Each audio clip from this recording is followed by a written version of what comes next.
இது news first prime time sunrise. அனைவருக்கும் வணக்கம். இது நியூஸ் ஃபர்ஸ்டின் காலை நேர பிரதான செய்தி அறிக்கை. இன்று 10ஆம் தேதி 3ஆம் மாதம் 2014ஆம் ஆண்டு புதிய நாள் பிறந்திருக்கிறது. உங்கள் அனைவருக்கும் இன்றைய நாள் சந்தோஷமான நாளாக அமையலாம் வல்ல இறைவனை பிரார்த்தித்துக் கொண்டு இன்றைய நியூஸ் ஃபர்ஸ்டின் காலை நேர பிரதான செய்திகளுக்கு உங்களை அழைத்துச் செல்கின்றோம். முதலில் தலைப்புச் செய்தி.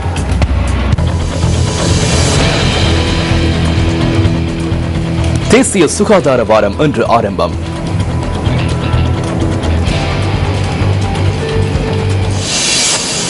கால வரையறையின்றி மூடப்பட்ட கம்பஹா பண்டாரநாயக்க வித்தியாலயத்தின் சில தரங்களுக்கான கல்வி நடவடிக்கைகள் இன்று ஆரம்பம். காணாமல் போனதாக கூறப்படும் மலேசிய விமானத்தின் ஒரு பகுதி நடுவானில் உடைந்திருக்கலாம் என தகவல்.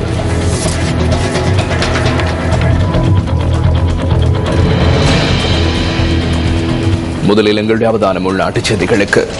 தேசிய சுகாதார வாரம் இன்று அனுஷ்டிக்கப்படுகிறது. எதிர்வரும் 16ஆம் தேதி வரை இம்முறை சுகாதார வாரம் அனுஷ்டிக்கப்பட உள்ளதாக தெரிவிக்கப்படுகிறது. நாட்டின் சுகாதார சேவை தொடர்பாக மக்கள் மத்தியில் விழிப்புணர்வு மற்றும் ஆர்வத்தை ஏற்படுத்துவதே தேசிய சுகாதார வாரத்தின் பிரதான நோக்கமாக அமைந்துள்ளது. தேசிய சுகாதார வாரத்தின் ஒவ்வொரு நாளிலும் விசேட வேலை திட்டங்கள் முன்னெடுக்கப்பட உள்ளதாக சுகாதார அமைச்சு குறிப்பிடுகிறது. இதன் பிரகாரம் நாளைய தினம் டெங்கு ஒழிப்பு நாளாக பிரகடனப்படுத்தப்பட்டிருக்கிறது. நாடளாவிய ரீதியில் உள்ள வைத்தியசாலைகள், சுகாதார சேவை உத்தியோகத்தர அலுவலகங்கள், மாகாண மற்றும் பிரதேச சுகாதார அத்தியட்சகர் அலுவலகங்களின் ஒத்துழைப்புடன் இந்த வேலை திட்டங்கள் முன்னெடுக்கப்பட உள்ளன. சுகாதார அமைச்சு தேசிய சுகாதார வாரத்தை பிரகடனம் செய்த 3வது சந்தர்ப்பம் இதுவாகும்.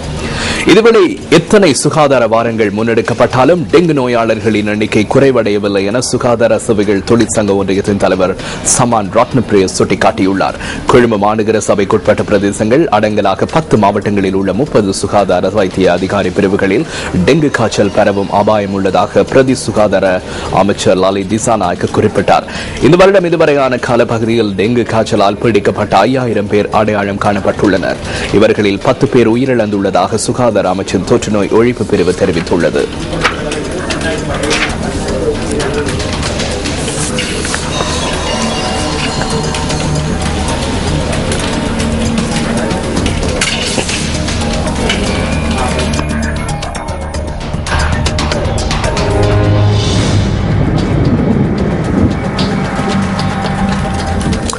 குறிப்பாக கடந்த நாட்களில் கொழும்பு மாவட்டத்தினுடைய பல பகுதிகள், அதே போல கொழும்பை அண்டிய பல பகுதிகளில் இடைக்கிடையே இடியுடன் கூடிய மழை பெய்தது.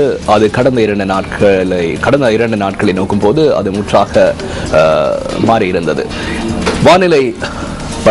வானிலை என்பது மிகவும் முக்கியமான ஒரு விடயமாக அமைந்திருக்கிறது. அந்த வகையிலே வளிமண்டலவியல் திணைக்களத்தின் வானிலை அதிகாரி ஷாலிஹினோடு தற்போது நாங்கள் ஸ்கைப்பூடாக இணைந்து கொள்கின்றோம். ஷாலிஹின், வணக்கம்.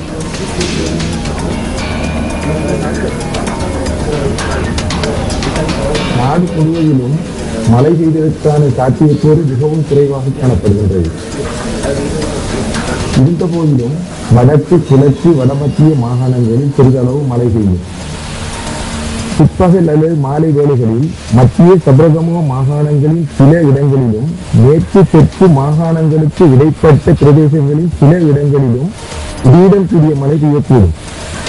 இடியுடன் கூடிய மழை பெய்யும் போது தற்காலிகமாக சற்று பலமான காற்று, மின்னல் தாக்கங்களும் உருவாகக்கூடும். இவ்வேளைகளில் ஏற்படக்கூடிய சேதங்களை தவிர்த்துக் கொள்ளுமாறு பொதுமக்கள் கேட்டுக் கொள்ளப்படுகின்றனர். கடற்பிரதேசங்களை பொறுத்தவரையில் காங்கேசன்துறை தொடக்கம் திருகோணமலை பொத்தீடு ஊடாக ஹம்பாந்தோட்டை வரையான கரையோரத்துக்கு அப்பாலுள்ள கடல் பிரதேசங்களில் சிறிதளவு மழை பெய்யக்கூடும். காற்று வடகிழக்கு திசையில் இருந்து மணிக்கு 30 தொடக்கம் 40 கிலோமீட்டர் வேகத்தில் வீசக்கூடும். கொழும்பு தொடக்கம் புத்தளம் ஊடாக மன்னார் வரையான, அத்துடன் கொட்டியில் தொடக்கம் ஹம்பாந்தோட்டை ஊடாக காலி வரையான கரையோரத்துக்கு அப்பாலுள்ள கடல் பிரதேசங்களில் சில வேளைகளில் காற்றின் வேகம் மணிக்கு 50 கிலோமீட்டராக உயர்வடையும் போது குறிப்பிட்ட இக்கடற்பிரதேசங்கள் சற்று கொந்தளிப்பாக காணப்படலாம். நன்றி சாலிஹின். அது வளிமண்டல திணைக்களத்தின் வானிலை அதிகாரி சாலிஹின் எங்களோடு ஸ்கைப்பூடாக இணைந்திருந்தார்.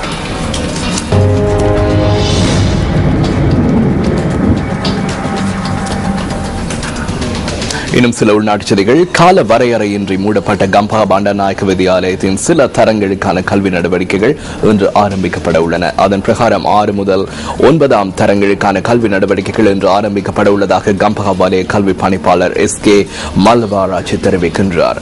பெற்றோர்களுக்காக நடைபெற்ற கூட்டத்தில் அனைத்து மாணவர்களையும் பாடசாலைக்கு அழைத்து வருமாறு ஆலோசனை வழங்கப்பட்டதாகவும் அதன் பிரகாரம் பெற்றோர்கள் பாடசாலைக்கு மாணவர்களை அழைத்து வருவார்கள் என நம்புவதாக கம்பஹா வலய கல்வி பணிப்பாளர் குறிப்பிடுகின்றார். மாணவர்கள் பாடசாலைக்கு அழைத்து வரப்பட்டதன் பின்னர் பெற்றோர்களுக்கான கூட்டம் ஒன்றை நடத்தவும் திட்டமிட்டுள்ளதாக அவர் கூறினார். அத்துடன் பாடசாலையின் வெளிப்பகுதியில் போலீஸ் குழு ஒன்றை பாதுகாப்பு நடவடிக்கைக்காக ஈடுபடுத்துமாறு போலீசாரிடம் வேண்டுகோள் விடுத்துள்ளதாகவும் SK மல்லவாராஜ் தெரிவிக்கின்றார். ஏதேனும் அமைதியின்மை ஏற்படும் பட்சத்தில் அதனை கட்டுப்படுத்துவதற்காகவே போலீசார் பாதுகாப்பு கடமைகளில் ஈடுபடுத்தப்பட உள்ளதுடன் மீண்டும் அமைதியின்மை ஏற்படாது என தான் நம்புவதாகவும் அவர் குறிப்பிடுகின்றார். ஏதேனும் பிரச்சனை ஏற்படாத பட்சத்தில் 2 நாட்களுக்குள்ளே வகுப்பு மாணவர்களின் கல்வி நடவடிக்கை ஆரம்பிக்கப்படும் எனவும் அதனைத் தொடர்ந்து உயர்தர மாணவர்களை பாடசாலைக்கு அழைப்பது தொடர்பில் கவனத்தில் கொள்ளப்படும் என கம்பஹா வலய கல்வி பணிப்பாளர் சுட்டிக்காட்டுகின்றார். இதேவேளை அமைதியின்மையை தோற்றுவித்து பாடசாலை சொத்துக்களுக்கு சேதம் ஏற்படுத்திய மாணவர்கள் தற்போது அடையாளம் காணப்பட்டதாகவும் அவர் குறிப்பிடுகின்றார். ஊடகவியலாளர்கள் மீது தாக்குதல் மேற்கொண்டமை தொடர்பில் 3 கைது செய்யப்பட்டு பிணையில் விடுவிக்கப்பட்டுள்ளதாகவும் இந்த சம்பவத்துடன் தொடர்புடைய பிரதான 2 ஆசிரியர்களுக்கு இடமாற்றம் வழங்கப்பட்டுள்ளதாகவும் SK மல்லவாராஜ் குறிப்பிடுகின்றார். சம்பவத்துடன் தொடர்புடைய ஏனைய ஆசிரியர்கள் மற்றும் மாணவர்கள் தொடர்பில் எடுக்க வேண்டிய நடவடிக்கைகள் தொடர்பில் இதுவரை தீர்மானிக்கப்படவில்லை என கம்பஹா வலய கல்வி பணிப்பாளர் SK மல்லவாராஜ் தெரிவிக்கின்றார். இதுவேளை கம்பஹா பண்டாநாயக்க வித்தியாலயத்திற்கு இன்றைய தினம் போலீஸ் பாதுகாப்பு வழங்கப்பட உள்ளதாக போலீஸ் ஊடக பேச்சாளர் சிரேஷ்ட போலீஸ் அத்தீட்சகர் அஜித் ரோஹன குறிப்பிடுகின்றார். இந்த பாடசாலை தொடர்பில் போலீசார் அதிக கவனம் செலுத்துவதாகவும் கல்வி அதிகாரிகளுக்கு தேவையான அனைத்து ஒத்துழைப்புகளையும் வழங்குவதாக போலீஸ் ஊடக பேச்சாளர் கூறுகின்றார். பாடசாலை அதிபரை விலக்குமாறு கோரி மாணவர்கள் சிலர் அமைதியின்மையை தோற்றுவித்தமையினால் கடந்த 3ஆம் திகதி தொடக்கம் கம்பஹா பண்டாநாயக்க வித்தியாலயம் கால வரையறையின்றி மூடப்பட்டது.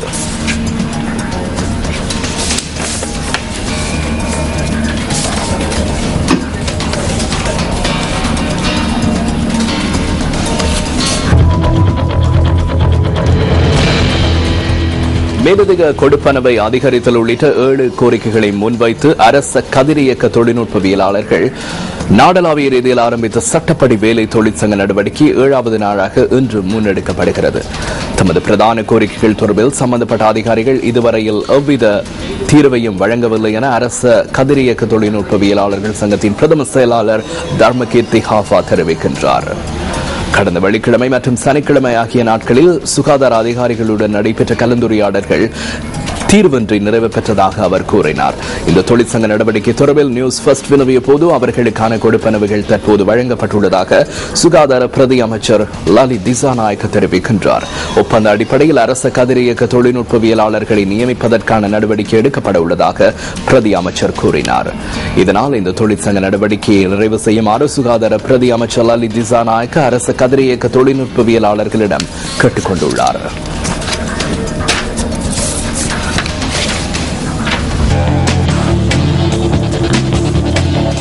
அடுத்த விளையாட்டுச் செய்தி. கிளிஃபர்ட் கிண்ண ராக்பி தொடரின் விறுவிறுப்பான இறுதிப் போட்டியில் வெற்றி பெற்றதன் மூலம் சாம்பியன் பட்டத்தை கடற்படை விளையாட்டுக் கழகம் சுவீகரித்துள்ளது.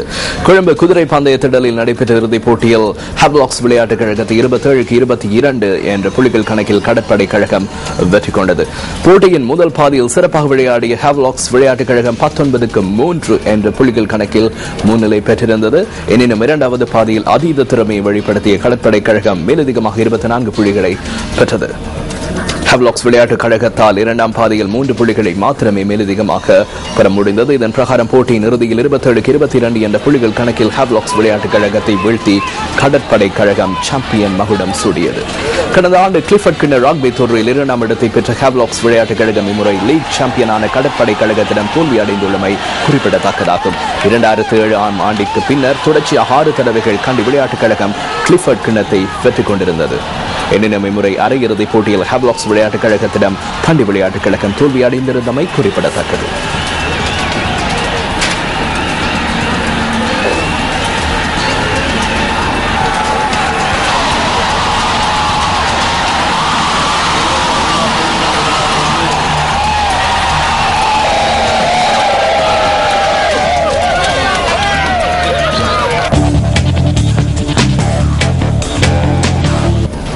இத்துடன் இன்றைய நியூஸ் ஃபர்ஸ்டின் காலை நேர பிரதான செய்திகள் உங்களிடமிருந்து விடைபெறுகிறது. நமது மணித்தியால செய்திகள் 10:25க்கும் நமது அடுத்த பிரதான செய்தி அறிக்கை பிற்பகல் 1 மணிக்கு இடம்பெறும். வணக்கம்.